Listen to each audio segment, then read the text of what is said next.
Halo semua, apa kabar hari ini? Semoga kamu selalu sehat dan diberkahi dengan rezeki yang berlimpah. Suasana dini hari yang sunyi dan gelap tiba-tiba terganggu oleh jeritan histeris. Para wanita di Gampong Ujong Kulam, Matan Kuli, Aceh Utara terbangun dari tidur mereka. Mereka bergegas menuju arah suara yang berasal dari rumah keluarga Jazuli, seorang penjual es campur dan cendol. Istri Jazuli teriak histeris, demikian juga dengan anak-anaknya. Perampok, ada perampok, suamiku telah dibunuh. Warga desa memasuki rumah dan di dalam kamar mereka menemukan Jazuli terbaring tak bernyawa dengan bercak merah membasahi tempat tidurnya. Polisi segera dipanggil dan tiba di tempat kejadian. Apa sebenarnya yang terjadi? Di tengah isak tangisnya, istri Jazuli menceritakan kepada polisi. Saya tidur di kamar anak-anak untuk menidurkan dua anak saya, sedangkan suami saya tidur di kamar utama. Sekitar pukul 2:30 pagi, saya terbangun mendengar suara motor jatuh di sebelah kamar saya. Saya segera keluar kamar dan melihat dua orang laki-laki melarikan diri melalui jendela samping. Kemudian saya masuk ke kamar tidur mencari suami saya, dan menemukan dia sudah terbunuh dengan lehernya digorok. Setelah itu, menurut sang istri, dia segera keluar rumah dan berteriak meminta tolong kepada tetangga. Polisi mengangkat jenazah Jazuli dan membawanya ke RSUD Cut Mutia, Aceh Utara. Pada awalnya, polisi menduga bahwa kejadian tersebut merupakan perampokan yang berakhir dengan kematian Jazuli, namun investigasi terus berlanjut. Namun, mulai muncul kejanggalan. Jika ini perampokan, apa yang sebenarnya hendak dirampok? Biasanya, perampok akan memilih rumah orang yang memiliki banyak harta benda. Namun, keluarga Jazuli tidak memiliki banyak harta. Rasanya agak aneh jika ada seseorang yang ingin merampok rumah mereka.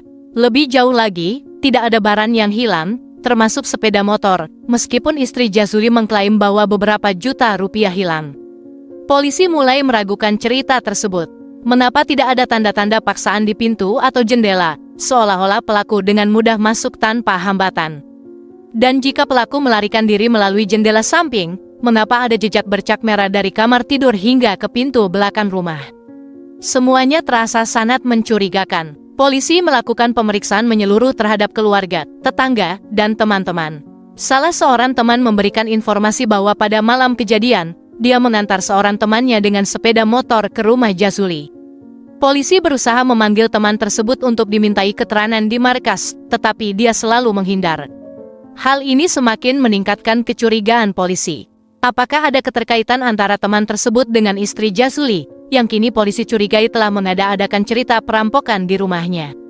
Ketika polisi mencari teman tersebut dan istri Jazuli, sayangnya, keduanya telah melarikan diri ke tempat yang tidak diketahui. Musli Adi, yang dikenal sebagai Adi Usman, diam-diam memiliki perasaan pada Jamaliah, seorang kerabat jauh yang masih lajang. Tak seorang pun menyadari perasaan Adi, hingga pada suatu saat, pria itu memutuskan untuk merantau ke Malaysia dan mulai melupakan Jamaliah. Namun, pada akhir Agustus tahun 2018, ketika Adi dan keluarganya berkunjung ke rumah orang tua Jamaliah di Gampong Serba Saman Tanah Luas, Aceh Utara, perasaan cinta lama yang telah terkubur kembali muncul. Saat itu, seluruh keluarga dan kerabat yang berjumlah 15 orang melakukan perjalanan bersama ke Pantai Lancok. Adi dan Jamaliah berboncengan, membuat Adi sangat bahagia. Ini adalah kesempatan langka baginya untuk bertemu dan dekat dengan wanita yang selama ini menjadi pujaannya, meskipun Jamaliah lebih tua 4 tahun darinya. Adi tidak mempermasalahkan fakta bahwa Jamaliah sudah menikah dan memiliki 2 anak, begitu juga dengan Adi yang memiliki adik yang sudah menikah dan memiliki anak. Di Pantai Lancok, Adi dan Jamaliah mengobrol. Jamaliah menceritakan tentang penderitaannya dengan suaminya yang sering marah dan bahkan memukulinya. Menurut Jamaliah, dia sebenarnya ingin putus saat bertunangan dengan suaminya, tetapi karena desakan orang tua, dia akhirnya menyetujuinya. Mendengar penderitaan wanita yang dicintainya, Adi merasa marah, namun dia memilih untuk tetap diam. Pertemuan mereka di Pantai Lancok sangat berkesan, dan mereka melanjutkan obrolan mereka lewat pesan singkat. Cinta mereka bersemi dengan cepat. Beberapa hari setelah pertemuan di Pantai Lancok, Adi, yang bekerja sebagai tukang bangunan, kembali ke rumah orang tua Jamaliah di Gampong Serba Saman. Di sana, dia ikut membantu renovasi rumah bersama beberapa orang, termasuk suami Jamaliah.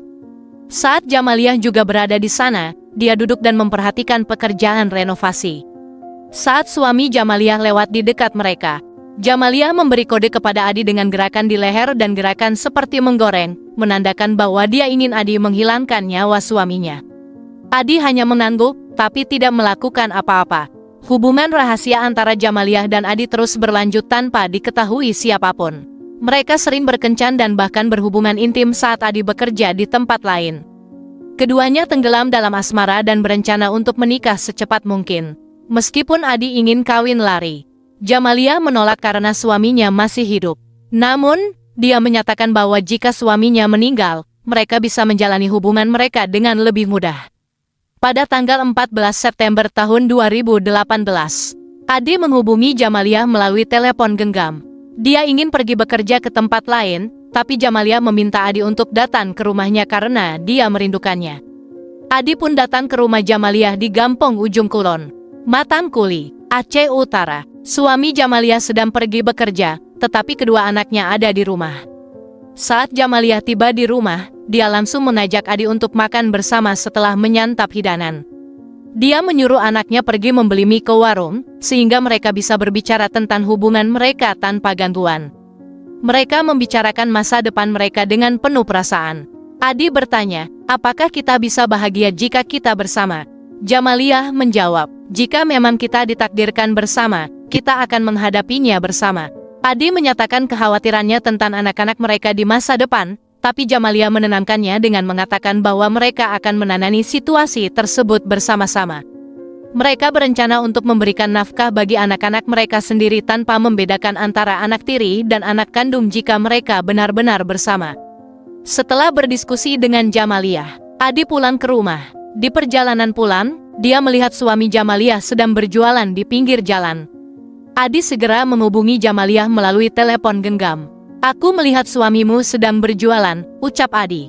Jamaliah merespons dengan kemarahan. Kapan kau akan membuktikan bahwa kau bisa menghilangkan nyawanya? Aku tidak bisa melakukannya, jawab Adi. Itu hanya omong kosong belaka, protes Jamaliah. Baiklah, malam ini, terserah padamu, kata Jamaliah. Setibanya di rumah, Adi beristirahat sejenak sebelum malam tiba. Ketika malam datang, dia bangun, mandi, dan bersiap untuk menjalankan perintah dari Jamaliah. Semakin larut malam, Adi menyiapkan sebilah paran yang dibungkus plastik dan menyelipkannya di dalam celananya. Dia meminta bantuan seorang teman untuk mengantarnya ke rumah Jamaliah. Sekitar pukul 11 malam, mereka tiba di simpang masuk ke rumah Jamaliah. Adi bersembunyi di balik semak-semak, mengintai selama 30 menit. Kemudian, dia melangkah ke belakang rumah kekasihnya dan bersembunyi di balik rumpun pisang. Tiba-tiba, ada pesan masuk dari Jamaliah. Sudah di mana? Adi membalas. Sudah di belakang rumah, di balik pohon pisang. Tak lama kemudian, di tengah kegelapan, Jamaliah muncul dari pintu belakang rumah. Dia sengaja menggoyangkan telepon genggamnya untuk memberitahu Adi posisinya.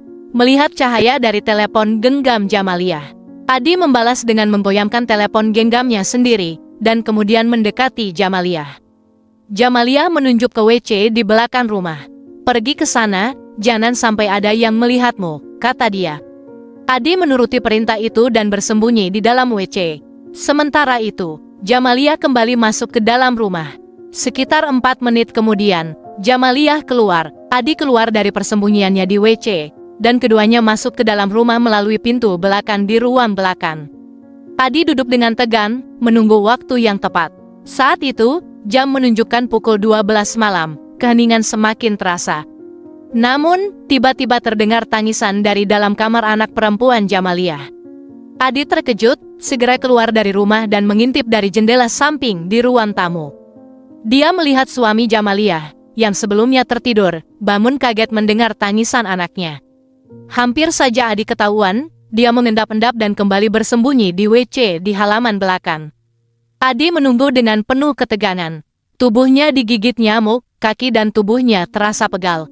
Dia sesekali berdiri, mencoba untuk meredakan rasa tidak nyaman, sambil menunggu dengan sabar kabar dari Jamaliah. Setelah menunggu selama 2 jam yang panjang, Adi akhirnya menerima SMS dari Jamaliah. Semua sudah tidur, pintu sudah terkunci. Adi membalas, baiklah, buka pintunya. Tak berapa lama kemudian, Adi mendengar suara pintu belakang terbuka. Dia segera masuk ke dapur, siap bertindak dengan paran di tangannya. Dia menyuruh Jamalia untuk memeriksa apakah suaminya sudah tidur. Jamalia masuk ke dalam kamar dan menggoyang-goyangkan kaki suaminya. Dia sudah tidur, lapor Jamalia pada Adi, tetapi Adi masih ragu. Dia meminta Jamalia untuk mencoba sekali lagi. Jamalia kembali masuk ke dalam kamar dan menggoyang-goyangkan kaki suaminya. Setelah yakin bahwa suaminya tertidur pulas, Adi memasuki kamar tidur dengan paran di tangannya. Dia menyerang suaminya, melakukan serangan berulang hingga pria itu meninggal dunia bersimbah bercak merah. Kita berhasil, ucap Adi saat keluar dari kamar, melihat Jamalia duduk di kursi meja makan sambil menunduk dan memegangi kepalanya. Kita harus membuat ini terlihat seperti perampokan, tambah Adi kepada Jamalia. Jamalia setuju. Kita akan membuka jendela dan merobohkan sepeda motor. Mereka merencanakan tempat kejadian perkara agar terlihat seperti perampokan dengan membuat sepeda motor terjatuh saat kabur lewat jendela. Saat mereka menata tempat kejadian, Adi melihat Jamalia gemetar. Apakah kita sudah yakin dengan semua ini? Tanya Adi. Jamalia mengangguk. Aku ingin kau memukulku dari belakang, agar aku pingsan dan orang-orang percaya bahwa aku diserang perampok. Adi menolak. Tidak. Ada cara lain. Tolong aku, kata Jamalia mulai panik. Bagaimana kita minta bantuan? Tanya Adi menenangkan. Minta tolong seperti biasa, sebagaimana yang kau dengar sebelumnya, jawabnya. Setelah semuanya disiapkan, Adi segera meninggalkan rumah melalui pintu belakang dan menghilang dalam kegelapan malam. Wanita yang bernama Novi adalah salah satu pekerja di sebuah warung makan di Penayong, Banda Aceh. Meskipun terlihat biasa-biasa saja, sebenarnya hatinya setiap hari dipenuhi kekhawatiran.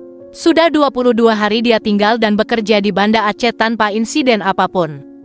Pada hari itu, Selasa, tanggal 22 Januari tahun 2019, Novi seperti biasa bekerja di warung makan. Tiba-tiba, beberapa pria memasuki warung dan mendekatinya. Mereka bertanya, "Anda Jamalia?" Novi terkejut, namun dengan cepat menggeleng.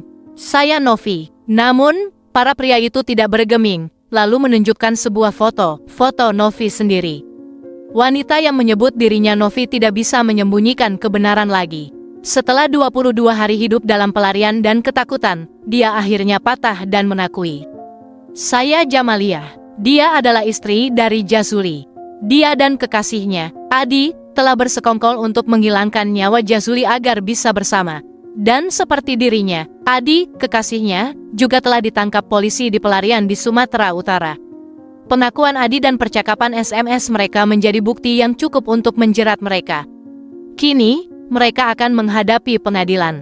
Persidangan atas kasus penghilangan nyawa Jazuli diadakan di Pengadilan Negeri Loksukon, Aceh Utara, pada Juli tahun 2019.